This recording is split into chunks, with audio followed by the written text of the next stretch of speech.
22 Muharram 1445 Hijriah, 9 Agustus 2023 Masehi. Arisan kurban. Di sebuah desa ada 28 ibu-ibu mengadakan arisan kurban. Setiap menjelang hari kurban, maka keluar nama 7 orang yang mendapatkan giliran kurban 1 sapi. Adapun pembayarannya, setiap orang membayar 70.000 setiap bulan. Sehingga total yang dibayarkan setiap orang selama 1 tahun sekali adalah 840.000. Jadi total semua yang dikumpulkan adalah sekitar 22.520.000. Pertanyaan, apakah praktek arisan kurban seperti keterangan di atas diperbolehkan? Ya, boleh. Adapun salah satu tata caranya yang benar adalah duit yang dikumpulkan ke panitia arisan berstatus sebagai harta musyarak, harta bersama. Karena asas arisan di sini adalah ta'awun, saling bantu-membantu, alal birri wat taqwa, bukan untuk cari keuntungan. B. Ketika pengundian, maka nama-nama yang keluar statusnya sebagai muqtarid. Maka nama-nama yang keluar statusnya sebagai muqtarid. Orang-orang yang namanya keluar, orang-orang yang namanya keluar 7 orang tadi, statusnya adalah sebagai muqtarid, berhutang, yaitu orang-orang yang berhutang kepada anggota yang belum keluar namanya. C. Kemudian panitia menyerahkan uang kepada 7 orang tersebut atau wakil mereka. Kemudian panitia menyerahkan uang kepada 7 orang tersebut atau wakil mereka. D. 7 orang tersebut mewakilkan kepada panitia arisan untuk membelikan sapi kurban. Membeli sapi kurban. Kemudian pertanyaan yang kedua, jika ada kelebihan uang karena membeli sapi yang lebih murah, masih lebih murah dari 22 juta tadi, dari total uang yang dikumpulkan, maka apakah boleh disimpan untuk menambah uang kurban pada tahun berikutnya? Apa boleh digunakan untuk maslahat kurban seperti membeli pisau, bambu, atau bahkan untuk khidmat wanita kurban? 2.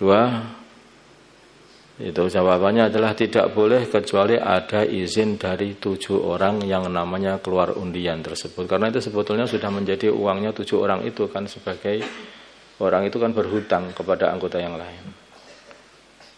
Maka tidak boleh kecuali ada izin dari 7 orang yang namanya keluar undian.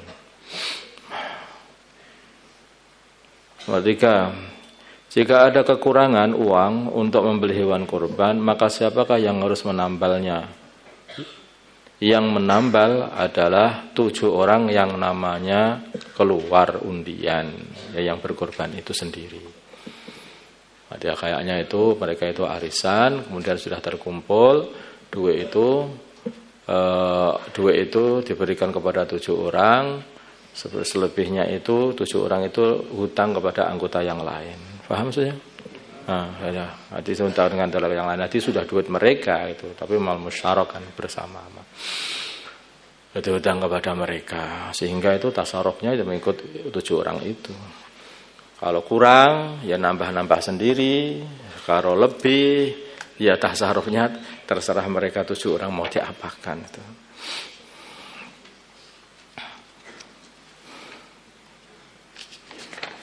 Enak itu kalau cara seperti itu. Arisan kurban. Masalah anak hasil hubungan zina atau hubungan haram. Ada seorang wanita, seorang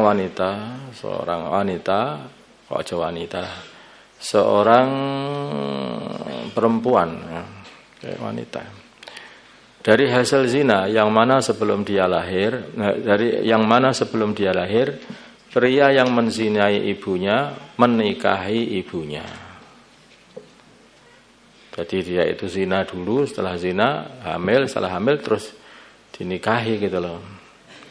Dan ketika anak perempuan tadi besar dan hendak menikah, maka hakim pernikahan anak perempuan tadi ini kan nggak boleh dinikahkan, itu bukan anaknya laki-laki. Paham dah? Hakikatnya kan begitu. Itu adalah anaknya ibunya sebetulnya. Maka hakim yang menikahkan, maka mesti harus dinikahkan oleh hakim. Maka hakim yang menikahkan anak perempuan tadi dengan menisbatan ia ke laki-laki yang menzinai ibunya tadi. Yaitu Fulanah binti Fulan. Padahal itu bukan bapaknya secara sah itu. Karena dulu itu hamilnya di luar nikah. Paham? Nah, bahwa laki-laki yang menzinai ibunya tadi, yaitu dengan menyebutkan Fulanah binti Fulan yang menzinai ibunya tadi, bukan dengan menyebutkan Fulanah binti Fulanah ibunya, ibu kandungnya. Mestinya kan si Fulanah binti Fulanah, yaitu binti ibu kandungnya, begitu kan mestinya, karena itu nisbatnya kepada ibunya, tidak kepada bapaknya, karena bapaknya itu bapak luar nikah. Gimana itu? Kok hakimnya itu menyebutkan, malah disebutkan bapak luar nikahnya tadi? Nah, itu pertanyaannya, apakah sah pernikahan seperti deskripsi di atas?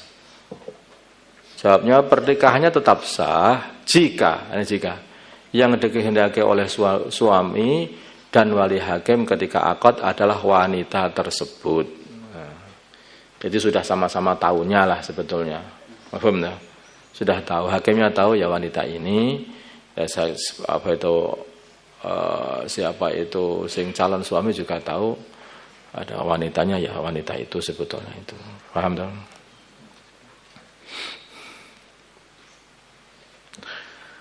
Hadiah lomba.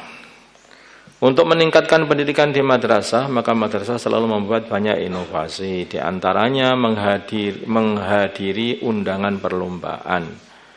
Dalam prakteknya, peserta yang ikut lomba akan dipilih atau diseleksi dan dibiayai oleh pihak madrasah dikarenakan ia adalah utusan dari madrasah. Jadi banyak madrasah ya.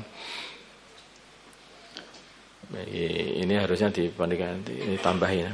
Untuk meningkatkan pendidikan, beberapa madrasah membuat inovasi, di antaranya menghadiri undangan perlombaan. Dalam prakteknya, yang ikut lomba akan dipilih, diseleksi dan dibayar oleh pihak madrasah yang terkait itu. Dikarenakan ia adalah utusan dari madrasah. Dan tidak jarang peserta yang dikirim mendapat juara sehingga mendapatkan hadiah, semisal piala. Kemudian untuk kepentingan madrasah, maka pihak madrasah meminta piala tersebut dari peserta. Jadi ini pokoknya ada madrasah-madrasah di seluruh Jawa Timur begitu mengadakan lomba baca kitab. Nah, kemudian dari puluhan madrasah yang ada di Jawa Timur ini mengirimkan peserta-peserta. Yang mengirim peserta itu dari madrasah, bukan infiradi datang, tapi dibiayai oleh madrasah semuanya. Datangnya dibiayai, semuanya dibiayai oleh madrasah yang mengirim. Jadi artinya anak-anak yang dikirim itu adalah wakilnya madrasah ke sana itu untuk berlomba. Terus pertanyaannya, milik siapakah hadiah dari lomba tersebut? Kalau dapat hadiah, itu milik madrasah yang mengirimnya. Nah, misalnya dikasih sarung, makanya itu sarungnya madrasah. Nah, kecuali nanti dikasihkan sama dia, kita lagi. Sebetulnya itu milik madrasah. Plasenta hewan halal hari-hari agar terlihat lebih ganteng dan keren ketika akad pernikahan nanti, Kang Toha menggunakan krim wajah sebagai perawatan wajahnya. Krim pun bermacam-macam, diantaranya terbuat dari plasenta hewan halal maksudnya. Kemudian ini plasentanya hewan halal, plasenta kambing, atau plasenta kijang, atau plasentanya apa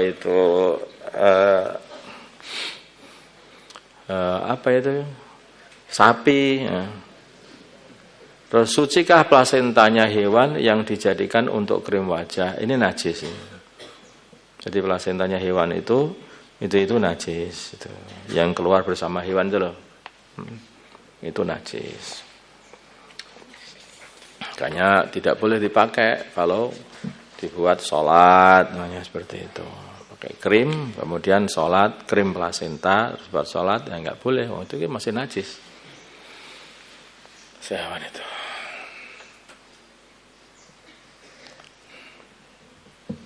Ya kayak pakai krim telek itu loh, Pak. Jadi kamu bayangkanlah untuk memahamkan biar mudah itu. Kan ini kan harus disucikan dulu lah sebelum sholat. Kalau terpaksa mau jadi nganten. Allahumma shalli ala sayyidina Muhammad wa ala sayyidina Muhammad wa sallallahu ala sayyidina Ibrahim wa ala ali sayyidina Ibrahim wa ala sayyidina Muhammad wa ala sayyidina wa barakta ala sayyidina Ibrahim wa ala اللهم ارحم أمة سيدنا محمد اللهم اغفر لأمة سيدنا محمد اللهم أصلح سيدنا محمد آله بين قلوب سيدنا محمد اللهم انصر أمة سيدنا محمد اللهم عسل سلطانا نصيرا صلى الله على سيدنا محمد النبي الأمي وعلى آله وصحبه وسلم والحمد لله رب العالمين.